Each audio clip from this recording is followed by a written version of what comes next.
Hello my YouTube family, आपका हमारे channel में स्वागत है। आज हम बात करने वाले हैं एक ऐसी झील के बारे में जो नर कंकालों से भरी हुई है। यहाँ तक पहुँचना आसान नहीं है।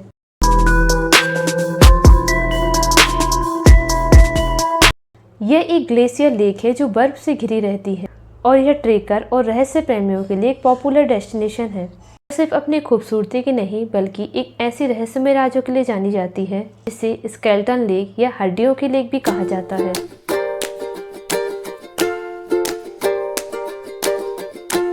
इस झील में सैकड़ों साल पुराने मानव कंकाल पाए जाते हैं। इस झील तक पहुंचना आसान नहीं है। यहाँ तक पहुंचने के लिए कठोर ट्रेनिंग करनी पड़ती है। आइए जानते हैं इस झील के रहस्यमय इतिहास के बारे में। हम बात कर रहे हैं उत्तराखंड के चमोली डिस्ट्रिक्ट में स्थित रूपकुंड लेक के बारे में, जो कि बर्फ से घिरी हुई है और 16,500 फीट की ऊंचाई पर स्थित है। एक ऐसा झील जहां बर्फ पिघलते ही 100 से ज्यादा इंसानों के नर कंकाल नजर आने लगते हैं। यह उत्तराखंड का वो रहस्यमय स्केलेटन लेक है जिसका राज आज तक कोई नहीं सुलझा पाया। यह कोई फिल्मी कहानी नहीं बल्कि एक सच्ची घटना है। रूपकुंड झील आज भी वैसा ही खड़ा है, चुपचाप, रहस्यमय और कई सवालों से घिरा हुआ। सोचिए, आप पहाड़ों के बीच किसी सुंदर झील को घूमने के लिए गए हो और अचानक आपको वहां पर सैकड़ों नरकंकाल दिख जाएं। साल 1942 में जब यहाँ एक ब्रिटिश फॉरेस्ट गार्ड पहुंचा तो उसने झील के आसपास सैकड़ों मानव कंकाल देखे। शुरू में उसको लगा कि यह सैनिक होंगे जो युद्ध में मारे गए होंगे, लेकिन समय बीतता गया और वैज्ञानिकों ने यह पता लगाया कि यह नरकंकाल लगभग 1500 साल पुराने हैं। डीएनए टेस्ट और रिसर्च से पता चला कि अलग अलग समुदाय से हो। उनकी सिर की हड्डियों पर भारी चोट के निशान पाए गए, जैसे बर्फ के गोले गिरे हुए हों। वैज्ञानिकों का मानना है कि 9वीं शताब्दी में आई एक भारी ओलावृष्टि के कारण यह हो सकता है। शायद ये तीर्थ यात्रा पर निकले हो, भारी प्राकृतिक आपदा ने इनकी जान चली गई हो। और स्थानीय मान्यताओं के अनुसार रूपकुंड झील नंदा देवी की यात्रा का मार्ग है। कहा यह भी जाता है कि यह सभी नंदा देवी के क्रोध के शिकार हुए होंगे। हर 12 साल में यहाँ नंदा देवी की यात्रा होती है, जिसमें हजारों श्रद्धालु भाग लेते हैं और देवी को प्रसन्न करने के लिए पूजा अर्चना भी करते हैं। आज रूपकुंड लेक साहसी यात्रियों और वैज्ञानिकों के लिए एक रहस्यमय और आकर्षण का केंद्र बन गया है। ऊंचाई, कठिन रास्ता और मौसम की अनिश्चितता इसे और भी चुनौतीपूर्ण बनाती है, लेकिन यहाँ पहुँचने के बाद इस रहस्यमय झील को जानने का और देखने के लिए और भी ज्यादा रोचक होते हैं लोग।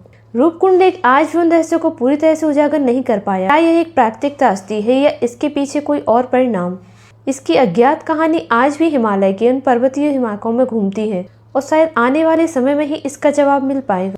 आपको जानकर आश्चर्य होगा कि हिमालय पर्वत में रहने वाली महिलाओं के एक लोकगीत में माता का वर्णन आता है। ये लोग लोकगीत में जिस माता का वर्णन करते हैं वह बाहर से आए लोगों पर गुस्सा करती हैं, जो कि यहाँ आकर पहाड़ की सुंदरता में खलल डालते हैं। और शायद स्थानीय लोगों का मानना है कि इसी गुस्से में आकर उन्होंने यहाँ पर ओलावृष्टि की होगी, क्योंकि 2004 में हुए एक रिसर्च में यही बात सामने आई थी। अचानक भयंकर ओलावृष्टि के कारण यहाँ लोगों की जान चली गई, जिसके कारण यहाँ सैकड़ों नरकंकाल पड़े हुए हैं। लेकिन आज भी इस रूपकुंड झील के कई रहस्य इसी झील के नीचे दफन है। झील के अंदर जाने पर सख्त प्रतिबंध है और लोगों का मानना है कि यहाँ जाने पर जान भी जा सकती है, क्योंकि अक्सर यहाँ कई रहस्यमय घटनाएं होती रहती हैं। ब्रिटिश सरकार ने भी इन नरकंकालों की जांच के लिए साइंटिस्ट को बुलाया था और बाद में पता चला कि यह कंकाल जापानी सैनिकों के नहीं थे। इसके बाद समय समय पर इन कंकालों की जांच होती रहती है, लेकिन परिणाम अलग अलग ही नजर आते हैं। कई साइंटिस्ट का मानना है कि हिमस्खलन के कारण हुआ होगा और कई लोगों का मानना है कि यहाँ एक महामारी हुई होगी। इस पर साइंटिस्ट भी एक मत नहीं है। शुरुआत में कई लोगों ने तो यह कयास लगाया था कि यह नरकंकाल जापानी सैनिकों के हों, जो कि द्वितीय विश्व युद्ध के दौरान भारत के ब्रिटेन और आक्रमण के कारण हिमालय के रास्ते घुसते वक्त मारे गए होंगे। इतने सारे लोग इतने दुर्गम स्थान पर कैसे पहुंचे? यह यात्रा थी या कोई दुर्गम घटना? वास्तव में देवी का श्राप था यह सिर्फ एक भीषण आपदा? रूपकुंड झील एक झील नहीं बल्कि एक रहस्य का दरवाजा है, जहां अतीत की कहानियां हड्डियों की शक्ल में आज भी दबी हुई हैं। कि आप कभी वहां गए हैं या जाना चाहेंगे तो हमें कमेंट में जरूर बताइएगा।